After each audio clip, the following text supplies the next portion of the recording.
everybody, welcome back to my channel. I hope you're all doing really well.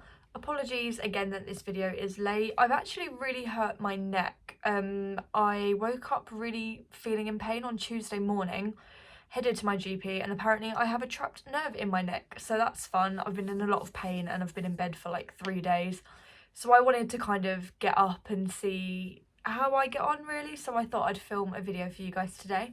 I'm going to rank every new release that I checked out in November, and let me tell you, I had such a solid month. November was really strong for me. I managed 11 movies overall, 2 of which are in my top 5 of the whole year and 3 of which are in my top 10, so I can't wait to talk with you guys about these movies. There's only one of these that I disliked, which is really, really rare for me. So the one at the bottom I didn't like, and then from 10 onwards, I was either good, mid, or, you know, super positive on. So without further ado, let's get into the list.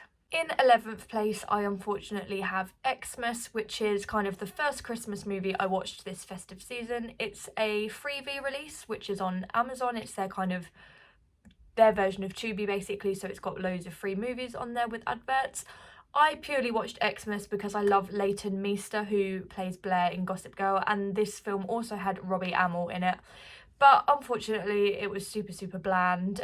The premise is kind of wild as well. So it follows those two characters. They've recently split up, and Leighton Meester's character heads to her ex-partner's family home for Christmas, thinking that he wouldn't be there. And then he shows up, and the two kind of like battle it out to make the other one look terrible so that they get to stay. And I know all those like Hallmark-esque Christmas films kind of have dumb premises, but that to me is just wild. Like, why is she there? Why doesn't she just let him stay, as it's, you know, his family?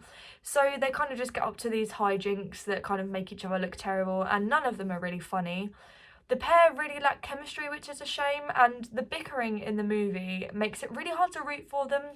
They're just constantly going at each other, and they're really annoying. So they lack chemistry. I can't root for their relationship, and the performances. The supporting cast were really good, but from Leighton Meester and Robbie Amell, it's probably the worst performances I've seen from those. I would not recommend Xmas at all. It is as tacky and kind of rough as the title may suggest it to be. In 10th place is a new comedy on Disney Plus that is called Quiz Lady, and this one I had a lot of fun with. So it stars Sandra Oh and Awkwafina, and they play sisters. They kind of like role reverse as well, so Awkwafina's in like the playing it straight, the really serious role, and then Sandra Oh is in like the comedy role, and it's really nice to see them switch it up, and they were both really good. There's a lot going on in this film, which is kind of the main issue I had with it, to be honest. So basically, the sisters are very different and they don't get on too well. They don't always see eye to eye, and their mum has a lot of gambling debt that they need to repay. As well as this, Awkwafina's dog gets stolen and held for ransom, and so basically they need to earn a bunch of money to pay off the mum's debt and to obviously get the dog back. So quiz-obsessed Awkwafina enters her favourite game show in the hopes of winning the grand prize. That's basically it. Like, I would recommend this one because it is super fun. The characters are really likeable and charming, and the jokes, 9 times out of 10, they land. There is kind of a lot of cheesiness, and there's this whole scene where Awkwafina's character is like on Xanax that is, it's not great, and there's so much going on in this plot. It's a little bit hard to follow. It's kind of all over the place. Anytime that it's about quizzing, that quiz element is so good. It is so much fun. I love a good quiz myself, so ow. So that was really fun. And yeah, I don't know, I would recommend this one, but there's too much going on for it to be fully enjoyable. Most of the jokes land, but yeah, some of the comedy does falter a little bit. In 9th place, we have The Marvels, and I'm kind of sad that it's this low on my list because I actually enjoyed it quite a bit. It's one of my most favourite recent MCU projects. I know it hasn't really, you know, been great for a very long time, but I do think this one is not quite a return to form, but it is good fun. The main reason I loved it was because of Iman Vellani and her performance as Kamala Khan. She is absolutely hilarious, she's charming, and she pretty much carries this movie. The performances from Brie Larson as Captain Marvel and Teyonah Parris as, what is her name, Monica Rambeau? They're both great as well, but it is Iman Vellani who shines. I love Kamala Khan as a character, and I can't wait to see more from Miss Marvel. She is fantastic. There's also a really fun scene in this film involving the Flurkins, which I cannot wait to watch on repeat when this one comes on demand. I'll just be watching that scene, to be honest. It's so much fun.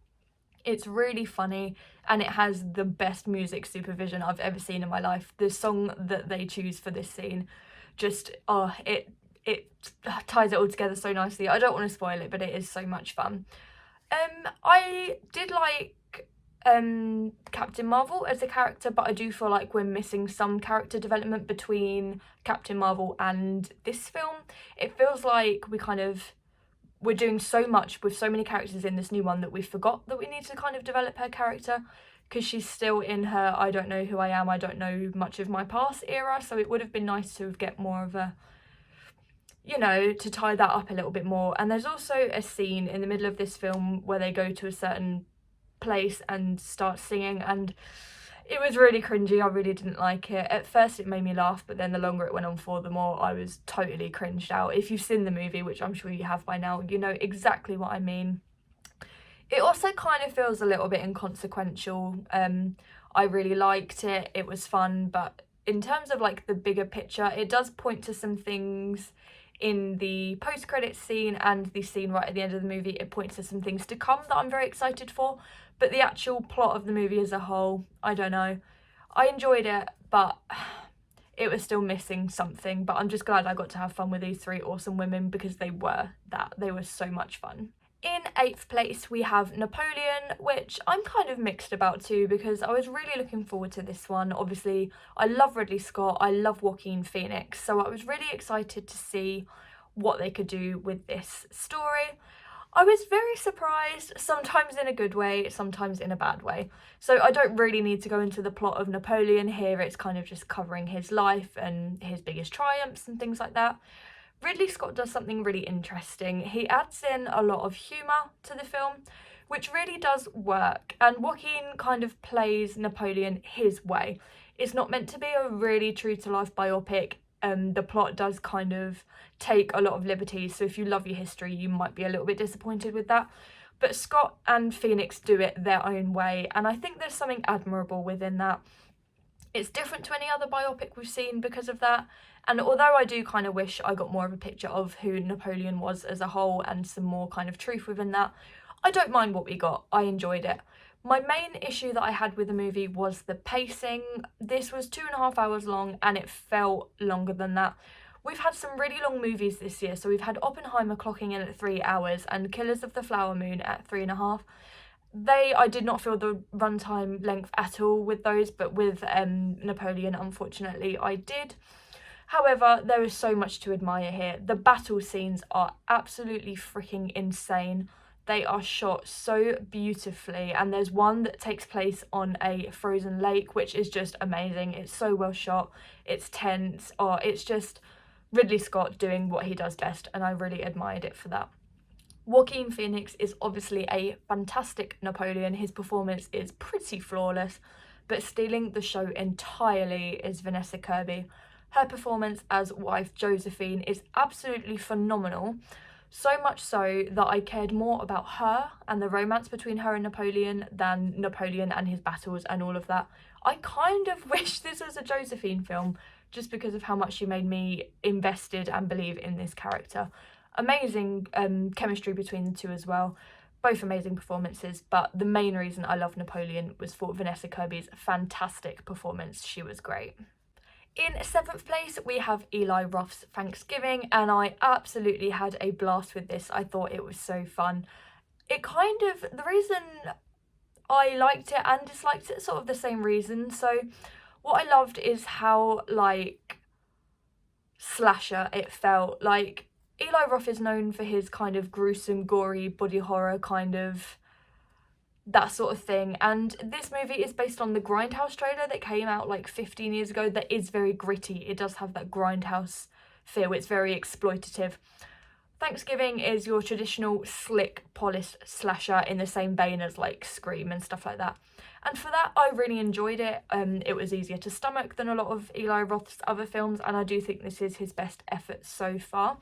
On the other hand though, I kind of wish it had a little bit more of his like gritty, gruesome Grindhouse vibe. I do feel like it was kind of missing that. That being said, the gore that we do get here is absolutely brilliant. It is a gory film. The kills are super, super inventive. And the first 10-15 minutes of this movie is kind of set during Black Friday sales, and it's some of my favourite cinema of the whole year just because of how fun and gory it really is. The one thing I will say that I didn't like about this film is kind of the characters and their interactions. So similarly to Scream and things in that vein, we have like a group of teenagers that are being targeted by a murderer, and I just didn't really get on board with any of the characters or the performances really. The performances were a little bit dull. The characters obviously followed suit. Addison Rae I thought would be terrible, and she was probably the best of the bunch, to be honest, but yeah, they just kind of lack personality. The dialogue between them is so lackluster and kind of entry level that anytime the kills and the gore was happening, I was fully invested, but anytime we were like with our characters, I wasn't. So if it had some screws tightened within the script and the writing, this could have been amazing, but it was great as it was, and I really commend Eli Roth for what he did. The killer reveal was quite fun too. I mean, it's a little bit predictable, but it's fun. And the adult performances in this are exceptional. We have Scream's Mark Kincaid in here as well, and I loved seeing him in this film. His performance was great. It was just the teen cast that could have maybe done a little bit better, but I am so excited that a sequel has been announced. I will be seated on release day. In 6th place, we have The Hunger Games, The Ballad of Songbirds and Snakes, and when I tell you I'm fully back in my Hunger Games era, I watched the book during the week before this came out, and then I watched the movie literally the day that I finished the book, and it is a very, very true adaptation. So if you love the book and are scared of how watching the film in case it doesn't quite do it right, I promise you it does. That is a blessing and a curse, because my issue with the book is also the issue I had with the movie. So obviously this is a prequel. We are following President Snow as like a young teen during the 10th annual Hunger Games. He is mentoring one of the tributes. Amazing character development for President Snow. It's probably one of my favourite villain origin stories ever, because it just gets it so right. It ignores all the tropes and it does its own thing. You can kind of see Snow like develop his worldviews and the things that make him so evil in the Hunger Games trilogy. You can kind of see those thoughts first adapt here, and I think that's really commendable. Tom Blythe's performance as Snow is exceptional as well. He looked great, obviously, and his performance is really good too. His tribute is played by Rachel Zegler, who is just as phenomenal, and it's so great that her singing voice is good as well, because this does involve a lot of singing. If you've read the book, you'll know. Lucy Gray, the tribute, is she's part of a group called the Covey, and they they are performers basically. It's very folky, very country, and she uses her voice to the best of her ability to help her win over the audience to be in with a chance of winning the games. I'm going on such a tangent here because I know this story so well because I read it, of course. But my main issue with this, like I said, my issue is the same with the book and the movie. Acts 1 and 2 are very, very strong in their character development and when they're centred on the games. And then Act 3 entirely is set after the games has occurred. There is a huge tonal shift in there, so much so that it kind of feels like a different movie at times. And I hate to be the person that says this after what happened with Mockingjay, but I kind of wish it was split into 2 parts, because I do feel like there was enough there. The book ending does feel a little bit rushed, as does the movie, but there is so much that could have been fleshed out in the movie's ending, so it does kind of rush through a little bit. And the same kind of issue that I always have with adaptations is that there's so many characters that just don't get enough screen time, especially Tigress Snow, played awesomely by Hunter Schafer. She was not in the movie half as much as I needed her to be, and her character in the book is one of my favourites, so I'm kind of gutted about that. But that being said, the set design and the arena and everything was amazing. It fully immerses you back into Panem super, super well. The performances, not just from the 2 that I've mentioned, but from like Viola Davis, Jason Schwartzman, all incredible, absolutely faultless. The casting is on point here. It feels very tonally Hunger Games, and I was so glad to come back to this world, and loved seeing on screen how they kind of made it seem more retro. So it's obviously set like 70 odd years before the Hunger Games. They did so well with all of that. If you're a fan of the Hunger Games, I can really see you enjoying this one, so don't be scared, definitely check it out. In 5th place, we have Netflix original Rustin, and I absolutely loved this one. So this tells the story of Rustin, who many of us might not know actually helped organise the Washington March alongside Martin Luther King. We all know Martin Luther King's story very well, so it's nice to see someone else take centre stage and have the spotlight put on them. What everyone will talk about when they talk about Rustin is the central performance from Colman Domingo, and rightly so. He is absolutely incredible, probably gives the performance of his career, and I'd be surprised if he doesn't get an Oscar nod, to be honest. I could really see him coming out with a nomination and it would be justified. He is fantastic. He is a very complex character, and it kind of explores the racism that he experiences along with the homophobia too, as he is a gay man, so that's a really interesting angle to have. The dialogue, it's very much dialogue driven, and it's all kind of the lead up to the march. We do get to see the march at the end, but it's all the lead up, so it's a lot of dialogue. And I'd kind of say 70-80% of the time the dialogue is really intriguing. My issue with this one, and what stopped it from being like super great for me, is just that this guy Rustin, is so amazing. He deserved a bigger film. It doesn't feel like it says enough. It has so much to say and it doesn't quite get there. It kind of falters in its message. He needed a film with oomph. He needed a film with an emotional punch. And where it did kind of get towards that at times, it didn't fully do that for me, so I was kind of gutted by that. But it's a really strong biopic. You should definitely watch it for the performance from Colman Domingo, and all the supporting cast are fantastic as well. I just wanted it to do a little bit more, but definitely check this one out.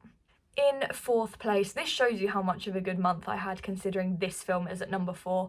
I am talking about David Fincher's new Netflix original, The Killer.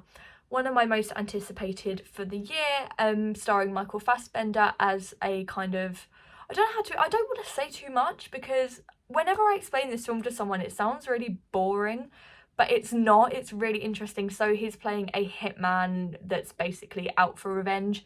That is all I'll say about this one.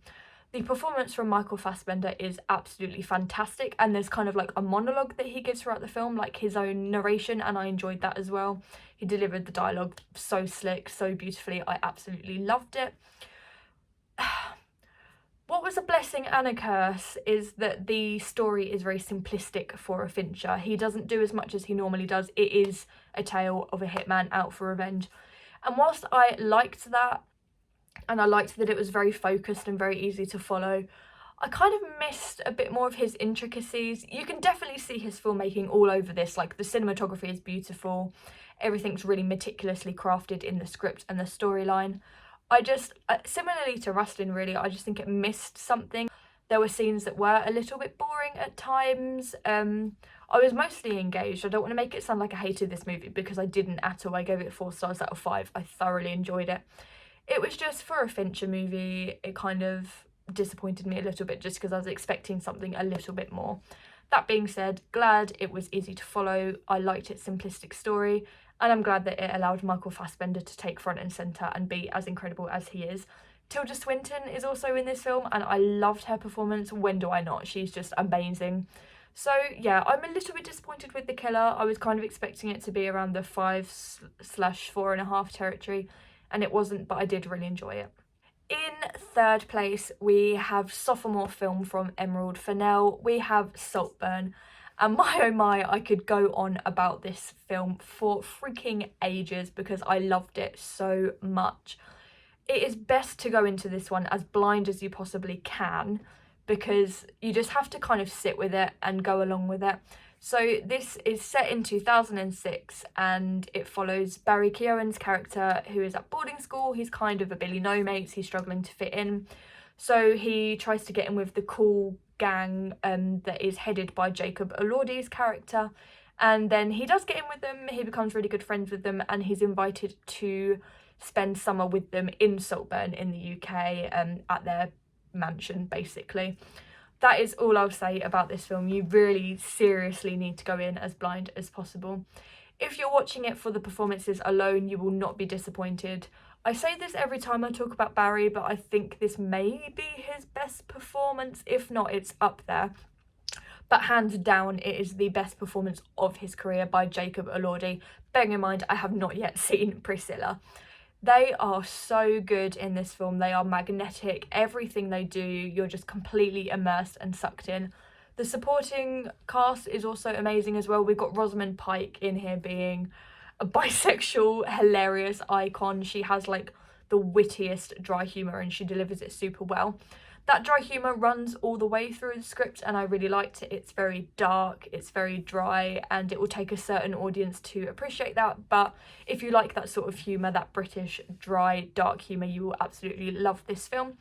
It has a lot to say and I'm not going to go into that because it is kind of a spoiler. But what I will say is, do not watch this with your parents. Do not watch this with your family. It's not quite a thriller. No, do you know what? I think it is. I think it is a thriller. The way it plays out, it's very cold, very calculated, very meticulous. And there are some things in here that are very creepy and very unsettling, and they will definitely stay with you.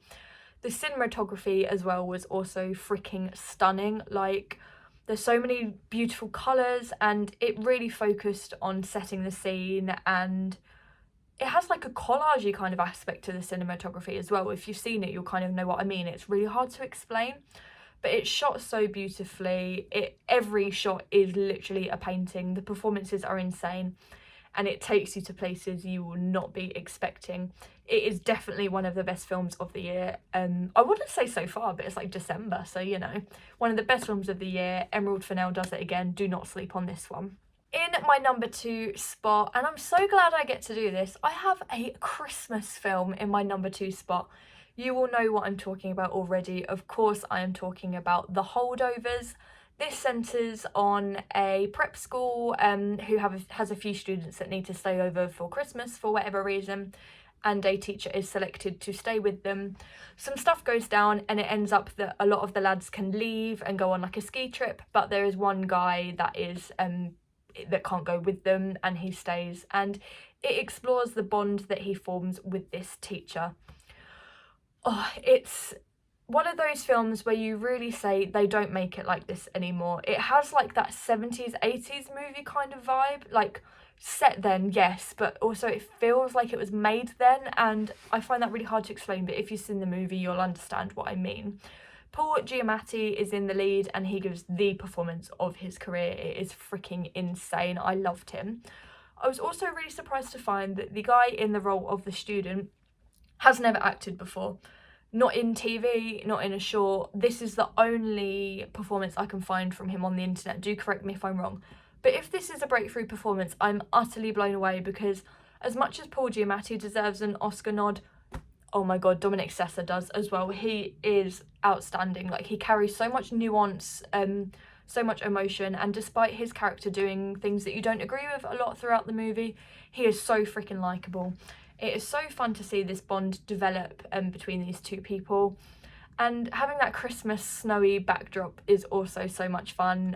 It just adds a bit of like love and friendship and festive cheer to the December season. In another supporting role is Davine Joy Randolph. She is amazing as well. I really would like her to get some Oscar recognition, because the three of them just work so freaking well together. And I could talk about this film all day, but I really also want to stop, because I just want everyone to go in as blind as possible. But just know that it's a dramedy that has kind of really nice humour littered in. It's not like laugh out loud humour, it's that really touching emotional humour. The drama works really well. You care about the characters, you care about the relationships between all three of them, and you really end up wanting the best for them. All three of them have really interesting arcs. Their characters develop perfectly throughout the runtime, and I can see this one becoming a December/festive season staple. Let me know what you think about this one. I'd be really intrigued to hear it. Thanks for sticking with me. I am at my number 1, and I bet you're thinking, if number 2 and number 3 were The Holdovers and Saltburn, what the hell could you have as number 1? Of course, I have Anatomy of a Fall. I don't know about its like official release date, but this is when it became available to me in November, so I am going to check it out I'm going to check out in November. I'm going to review it in November. So this is not only my first favourite of November, but I think it's in my second spot for my favourite films of the year so far. This centres on, it's a courtroom drama, which is a genre that I really enjoy, and it's easily one of the best courtroom dramas I have ever seen. This centres on a married couple, and the husband falls out of the window to his death, and the whole movie are kind of exploring whether his wife pushed him or whether he fell. What's also really interesting and added into the mix is that the only witness is their son, who happens to be blind.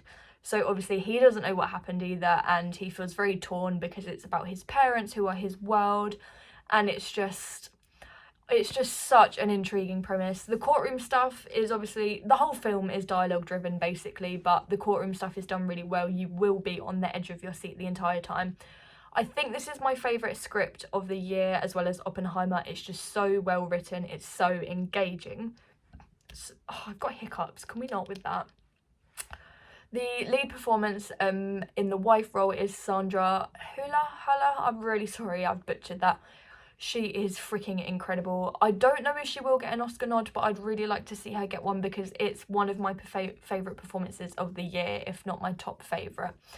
The courtroom stuff plays out really well, the stuff back at the home when the crew are in trying to like literally see the anatomy of the fall and try and figure it out. It's just, everything is so engaging. The dialogue between the characters is really engaging. The relationships are really interesting too, like the relationship with the mother and son kind of changes as the film goes on. And the mother also ends up forming a relationship with her lawyer as he's like an old friend, I believe. So it's kind of, you're toying with the idea yourself and you're kind of trying to work it out along with the judges, who is at fault here, whether he did fall or whether he was pushed. And what I like about this, I don't know if this is a spoiler, but it's quite ambiguous and you never really find out. So if that annoys you, I'm sorry, but don't let that put you off this movie. It's so interesting. And I love that at the end, you're left with your own thoughts and you're kind of left to infer about what you think happened. If you've seen it, let me know in the comments. Do you think she's innocent or do you think she pushed him? I'd love to know. And it's so cold in here, but I am repping my, you can't really see it, my Anatomy of a Fall t-shirt, but yeah, specifically for this video, but then I had to put a jumper on because it's so cold. But I won this really awesome giveaway from Picture House. I did a reel on this on Instagram and TikTok, so do check that out if you want to see what else I won. But yeah, honestly, Anatomy of a Fall is at my second spot of the whole year, and I cannot see it moving. The script is faultless, the performances are my favourite of the year, and this will stay with me for such a long time. Thank you for sticking with me. I know this has been a long, rambly one. I'm on quite a lot of medication right now because of my neck, and I saw so many movies that I really should have dedicated reviews to, but I just didn't get the time. As always, everything is linked down below, my Twitter, X, whatever you want to call it, my Instagram, and the page where I write my official reviews for Film Focus Online. Come and chat with me in the comments, give me a follow, please subscribe as well. I'd love to kind of get up to 1,000. I've just hit 500, which is amazing, and I'd love to get to 1,000. So please subscribe, like, do all that fun stuff to help me get there. Take care. Bye.